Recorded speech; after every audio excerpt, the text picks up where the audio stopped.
আসসালামু আলাইকুম। তো পাখি ইউটিউব চ্যানেলে সবাইকে স্বাগতম। চলে আসলাম নতুন আরেকটা ব্লগ নিয়ে। তো এই যে আজকে দুপুরকার রান্নাবাড়া করতেছে আপনাদের ভাইয়া। তো আপনাদের ভাইয়ার দিয়ে রান্নাবাড়া করতে দিছি। তো ঝাক্কা মাছ আনছিল, আমি এটার কাইটা বেসা ধুয়ে দিয়ে দিছি। আমি বলছি তুমি রান্না করো, আমি এদিকে পাঙ্কাশ মাছ আনছি ওইগুলি কাইটা বেসা নিই। তো বলছে আচ্ছা ঠিক আছে। তো আমি বললাম তাহলে আমি ডালটা ধুইয়া দিই। তো ডালটা ধুইয়া দিলে তুমি সাথে একটু ডালটা মাইখা মাইখা বসাই দাও। তো বললো আচ্ছা ঠিক আছে। তো মানে আমি তো যেহেতু এটার ভিতরে রান্না বাড়া সব কিছু শেয়ার করি, তো এটা যদি না শেয়ার করি তাহলে কীরকম না। আর আজকে রাঁধুনি হলো আপনাদের ভাইয়া, তো এই জন্য আরও শেয়ার করা হচ্ছে। তো এই যে আপনাদের ভাইয়া ডালটাও এখন সুন্দর করে আমার মতো আমি যেভাবে রান্না করি মাইখা মাইখা ওইভাবেই রান্না করতেছে। তো বসাই দিতেছে এখন। আর ওই যে ঝাক্কা মাছ তো ভাজতেই দিছে।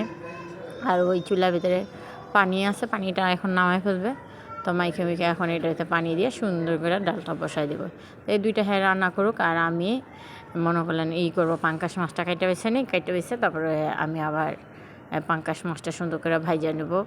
আর ছেলেদের জন্য যদি পাঙ্কাশ মাছ ভাজা না করি তাহলে তো আমার ছেলেরা মনে করলেন মাথা একদম মানে পাগলা হয়ে যাবো গা। তো ওদের জন্য তো আমাদের ঘরে জাতীয় পাঙ্কাশটা আনতেই হয়, না আনলে তো হয়ই না। তো এই যে জাতীয় পাঙ্কাশটা কাটতেছি। আর আজকে জাতীয় পাঙ্কাশটা কাটতে যেয়ে আমার হাতটা কেটে গেছে, ওটা আপনাদের সাথে বইলা দিই, না বললে হবে যে আমি তো দেখাইছিলাম এই যে আমি একটু ব্যথা পেয়েছি এরকম একটা ভাব নিয়েছিলাম। তো এই যে এদিকে এখন সুন্দর করে পাঙ্কাশ মাছটা কাটতেছি। আর বড় মাছ আনলে কি হয় জানেন, আমার ধরতে অসুবিধা হয়, ধইরা কাটতে অনেকটাই অসুবিধা হয়। আপনাদের ভাইয়া তো আর আমার জন্য মাছ কাটায় আনে না, আপনাদের ভাইয়া আমাকে খালি দেয় শাস্তি, মানে শাস্তি দেওয়ানোর চিন্তা ভাবনাই থাকে, ঠিক আছে। তো এই যে এখন সুন্দর করে মাছটা কাইটা বেছে নিতেছি। আগে হাতটা ধুই আর একটু পানি নিয়ে নিই। তো আগে পানি নিয়েই নেই, এখন পানিটা নিতেছি। আর আপনাদের ভাইয়া ওই ঝাক্কা মাছ দিয়ে আজকে উস্তা আর আলু ভাইজা তারপর একসাথে রান্না করবো। তো হ্যাঁ মনে হয় উস্তা আর আলু ভাজতেছে, ওই যে আমাকে জিজ্ঞাসা করতেছে, আমি বলতেছি, আমি বললাম এইগুলিও ভাইজা রান্না করবো। মানে আপনাদের ভাইয়ার মুখে মাসাল্লাহ দিলে সেই মানে আসছে, ঠিক আছে। মনে করলেন খাবারের টেস্ট বুঝে কীভাবে কী করলে মনে করলেন স্বাদ লাগবো ওইটা বুঝা তারপর আল্লাহ করে। তাই এই যে এদিকে আমি সুন্দর করে মনে করেন এই যে মাছটি কাইটা লইতেছি। তো এই যে পাঙ্কাশ মাছের পেটের ভিতরে ডিম হয়েছে, তো মশলা দিলে ভালোই হয়েছে। ডিমটা হওয়াতে আমার ছেলেরা আবার ওই ডিমটা ভাজা দিলে আমার ছেলেরা খাইতে পারবো। তো আমার পাঙ্কাশ মাছের ডিম না, আমি ওই দিনকে একটু ভাজা খাইছিলাম, তো ভাজা আমার কাছে ভালোই লাগে না, কীরকম জানি লাগছে।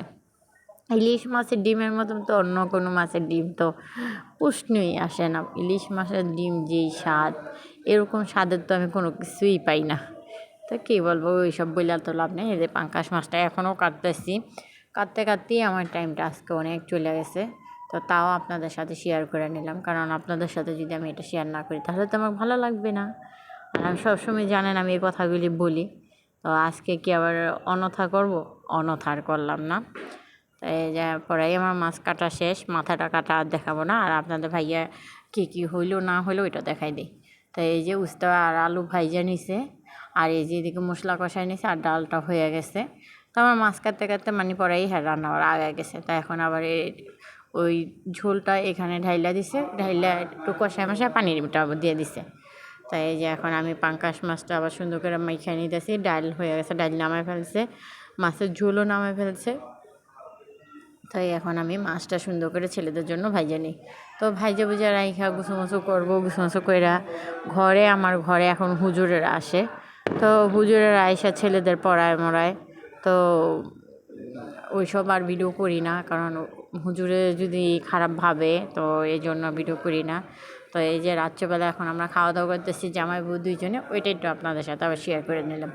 তো বিকেল টাইমটা যেমন আমাদের একটা অবসর টাইম থাকে, একটু শুয়ে থাকি, না হলে একটু ঘুমাই থাকি, না হলে একটু ছাদের উপর বসে থাকি। তারপরও সন্ধ্যার পরে আবার আমার তো একটা কাজ আছে, ছেলেদের পড়তে বসাও, ছেলেরা পড়ে উঠলে আবার একটু শর্ট ভিডিও বানাই বড় ছেলেটার নিয়ে। তো শর্ট ভিডিও বানানোর পরে আবার মনে করলেন যে আবার এডিটিং করতে বসি, এডিটিং করে ভিডিও মনে করলেন আপলোড করার পর আবার থাম্বনেল বানাই। তো থাম্বনেল বানানোর পরে মনে করলেন যাই আমি একটু অবসর হইতে পারি। তো ওই সময় যাইয়া এরপর আল্লাহ রাত্রেবেলা ঘুমাইছি। তো আমার রাত্রেবেলা ঘুমাতে 1টা বেজে জায়গা। তো তারপরেও আমি মনে করেন এইগুলি করি। এই যে এত কষ্ট করে ভিডিও বানাইতেছি আপনাদের সাথে শেয়ার করতেছি, কিন্তু আপনারা আমাকে সাপোর্ট করতেছেন না কেউ। এই জিনিসটা আমার অনেক কষ্ট লাগে যে আপনারা আমাকে কেউ সাপোর্ট করেন না। যদি আপনারা এখন আমার কথাটা শুনে একটু খারাপ লাগে, তাহলে প্লিজ আমার চ্যানেলটা সাবস্ক্রাইব করবেন, ভিডিওটা দেখে যদি ভালো লাগে লাইক করবেন, কমেন্ট করবেন, ঠিক আছে? আমি এটাই আপনাদের সাথে বলি, কারণ আমি ভিডিওটা বানাই সারাদিন অনেক কষ্ট করে ভিডিওটা বানাই, আর একজনের কথা শুনি না ভিডিওটা বানাই। আমার জামাইও বকা দেয়, তারপর মাইশও কথা কয়, আমার মাও বলে, আমার বাবাও বলে যেন কি ভিডিও করো, সারাদিন এডিট করোস, তুই অন্য কোনো কিছু করতে পারোস না। আমি কী বলবো? তো আজকের মতো ভিডিওটা এই পর্যন্ত। আল্লাহ হাফেজ।